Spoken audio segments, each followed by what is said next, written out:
Okay, maybe it was just on the demo disc where I got scared. Yeah, maybe it was just the demo disc that had that immediate screech into the title screen music and then scared me straight to the song. Very worried that I would have had to. Abe's obviously followed the hundreds of Abe. He felt destroyed and very hard. And eventually got to the game, all expressing his art, rhyming poetry. Abe, voiced by the legendary Mr. Russell Lanning, tells of the time he was working late one night in his corrupt, dirty, and sadistic meatpacking factory called the Rock, the farm, cleaning the floor. Yeah, you did a great job, Abe, great job. Until he discovers that Mullen McLaughlin, the grotesque peanut head top of the company, is telling his co-workers that they have run out of other animals to cut up into cakes in the street, and so he decides to start cutting up his own fucking employees in order to make a profit. Well, I say employees, more slaves. Terrified by the news that he was never meant to see, Abe runs away. And these few minutes are not only showing us atmospheric and abnormally dark intro for a game at the time, but the FMV is still fucking amazing. I have no other words for it. The quality, art style, the pure unbridled effort, it's all here and it's marvelous. How to expect this likable little code, engage himself deep in the world immediately, give you a vibe, get you started and tell you everything about Abe's personality and the world he lives in perfectly. Like I said, it's one of the best intros in gaming history and has some of the best FMV in the game period I've ever seen. And whenever Abe is involved in the FMV, the future sparkling and happy build up his personality is what stays still half the time. It's a confidence to lose the great picture of his endurance and makes all the more fun like and makes you like him. But it's not, he's just a little bit. And the rest of the game follows little steps up the farm, discovery about the wildlife history of Oswald's self-history of children's quest and unveiling of new powers to make sense of the farm, save your friends on unstoppable business. The story is just flat. It has plenty of dark humor alongside a very observational fitness of reality of alien design and the concept of capitalism and human environmental rights. And since it is an over-exaggerated mirror to our own world, it takes so many more liberties and risks while still being able to be restricted to people who can barely make a cup of tea without being fully trusted by their parents or avoiding testing of water. And I always love the details, like the fact that as you play and find out you're going to be making snacks, you realise it isn't safe anymore in the factory. The second you escape, you quickly realise you're also the bottom of the food chain outdoors against the violent Russian treatment. So what place in the doctor's cabin is from? Slaves in a factory until death and happy to snacks or too quickly in the wild by everything above it. That's the question in tech. I also love how you think you can escape the horrors and trick a happy slip away from the factory, but then when you mention them in the wilderness, you stop and realise. What are they doing here? These guys are here to collect the last remaining animals before they go and still stronger than they can make them back. And all those things make 85 and 6% emotions, and the species feel more real without explicitly.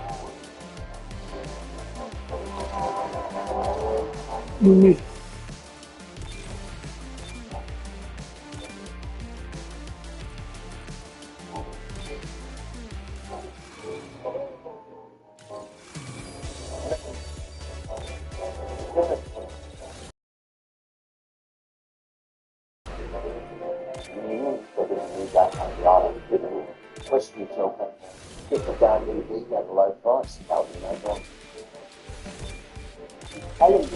Another awesome detail is right before you start playing. Abe runs away and becomes Russian Farm's most wanted. The way this mugshot appears on the electronic billboard speaks volumes. They never captured Abe before, so why was this mugshot even here? Because the Russian Jews had exploited the evil in the being and were expecting an uprising, so they've got slave mugshots for everyone just in case a revolt happens. Is it the people want to start working at Russian Farm? Never stop them. All the credentials are with the company like a demented orphanage. It helps further cement lawful conditions and ugly workplace that we desperately want to help Abe express and escape from. And it's a perfect and subtly beautiful way to take you straight into the gameplay of a run for your life. And here is the game. Heart of Darkness has nothing on Oddworld. Sure, it looks nice, but it was a mess. It's impossible to tell what's interactable and what isn't. Combat is way too slow and slowing to the speed of the enemies. Things feel more time for literally no reason at all and no chance to react. It's not smart, it's not subtle, it hasn't got sexy old age in it. Anyway, it seems the game here wants you to run away from the snake that was chasing you a second ago, but I know all of your tricks again. How about I instead head to this immediate secret area to rescue some friends? Well, I'm better than I can get into the car. There we go.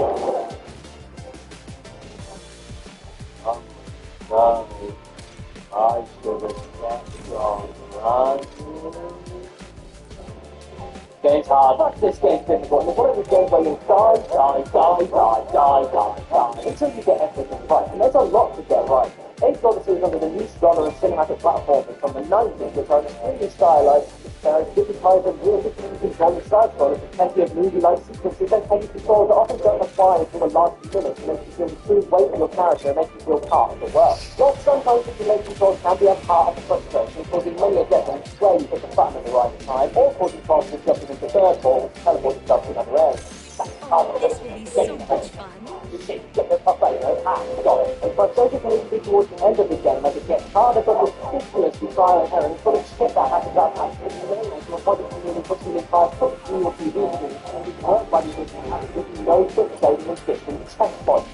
But the game is exceeding and making you feel part of the world of no quick saving and fixing checkpoints. But the game is exceeding and making you feel part of the world at the same time. I think of the things we thought in the very beginning of the game, from people just running around, finding the activating motion detector avoiding, and even how you get slipped and safety without keeping the medium, and how they all start gradually evolving into positive solve multiple ways, and it also teaches you different things to pick up and in the documents you see. Something that manipulates getting exploited in order to pass over the objectives or making mistakes. Even the red creature encounters throw more gameplay curveballs at you without changing the base. The horrific spider-like armor just spring on you out of nowhere are friendly and can be easily distracted with throwing meat until you get them backed up in a corner or get them in a group. The prowl gets deadly scraps, chase you no matter what, yet are very slow to catch on to what they're chasing and are easily distracted by killing other scraps as soon as they see them. Slugs, on the other hand, aren't too fast, but cannot be distracted and are ruthless to aggression. Inside the music is anything instead. Gunshots, grabs, paramites, blocks, and slaps. You're pathetic. Even kamikaze slaves only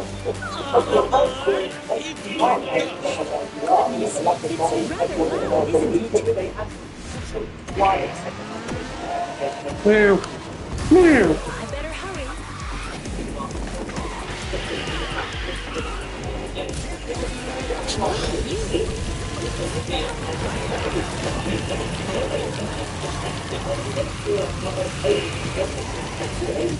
My glass slipper. Pumpkin patch.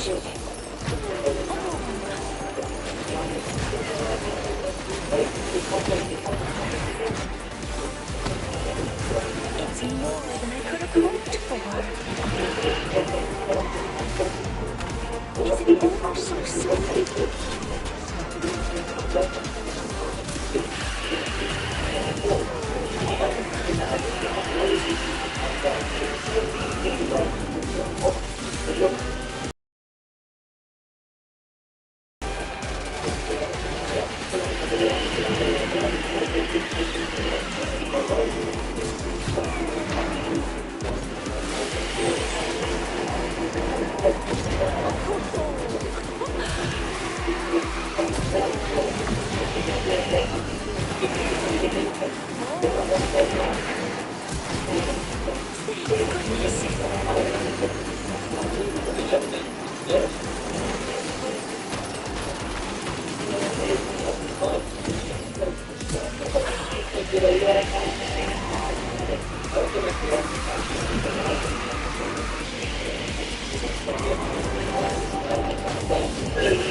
Ah. I can't thank you enough. Oh, isn't it lovely?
Felix! 4 or 5 days after keeping it complicated. But also for how it looks up and only ever really seen the complicated so well, I'm trying to get on the top of it, hopefully on my web game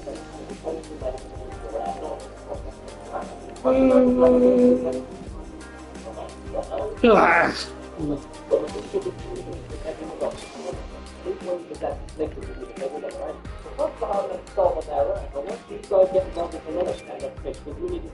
Oh, cool. If you get more sentence.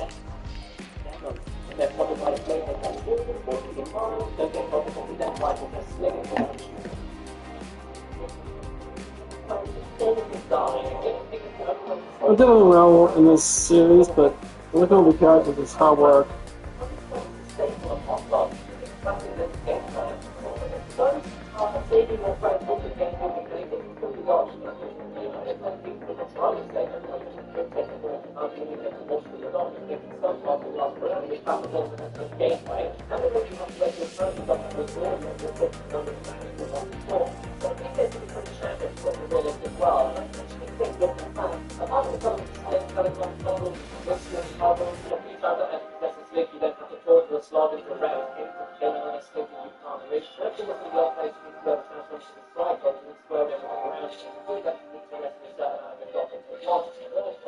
Apart from those few instances, we don't think the cat never gets a full realization of the skill and which learning the basics of it becomes a necessity of the puzzle, but mastering it gives you more satisfaction and allows you to solve more tricky puzzles and say the other results in the process. But choosing to use the game think of this game, if some puzzle programs are interesting, the right time gives you the best ending, and it's just sometimes to do and get everything right. I mean, you want to help a little guy, right? You want to be like me? Little baby?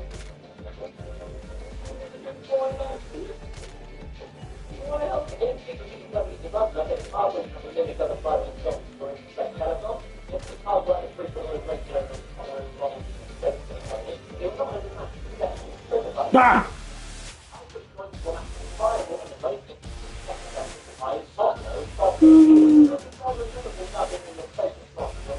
Oh, I'll give you in a minute, Mr. Impatient.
I can't believe I'm like Cinderella.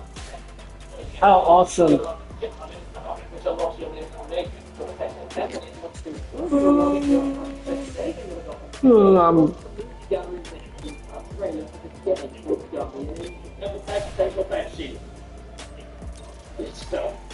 oh boy.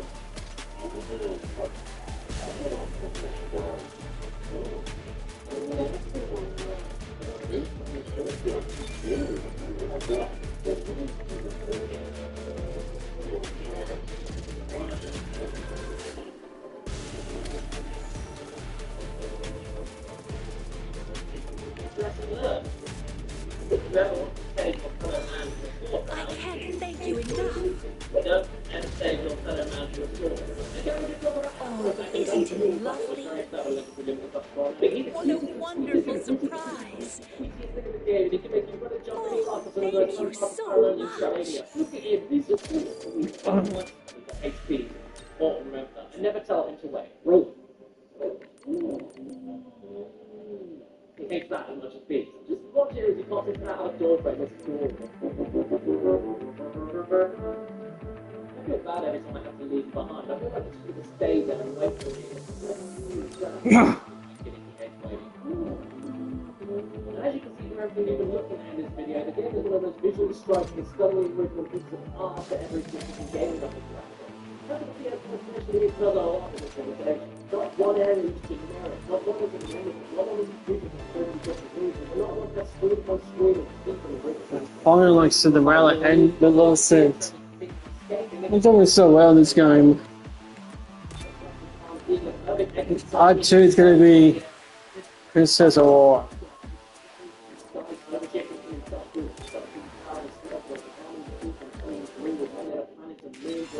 Yes, she is.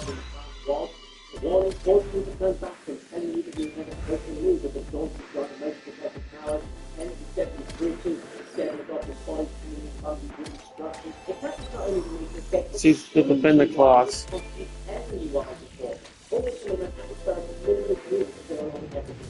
Even the transitions are great. Focus on the scale of following up the surreal yet gorgeous desert landscape of the alien degrees of paranoia, which you gotta look at the little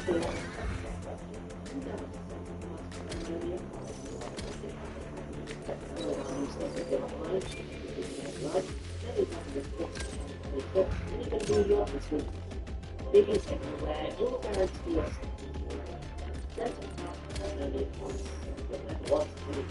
and if you see you try to shoot So we're getting Fuzzy Bear. I think we also need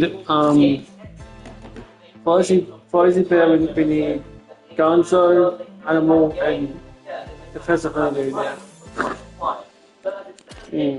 It's still a classic after all these years. And it even stands out on its own against the 2014 year happening of the obvious place. And it's memorable, dark, enjoyable, and just so damn lovable as it was all those years ago in the first place. It's just a fantastic. Well done. I don't think we look at it.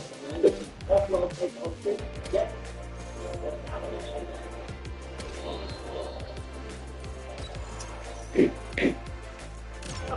Looks.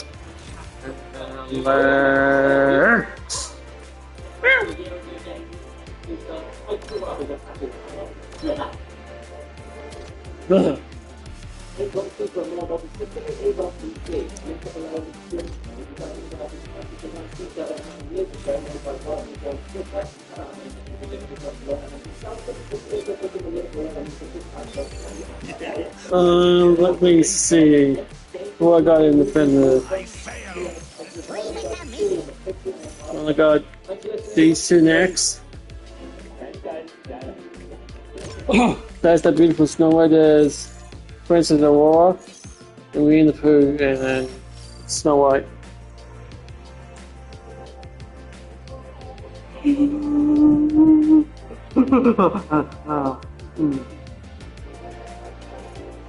Yeah, girl, dude, that little fun like a bird.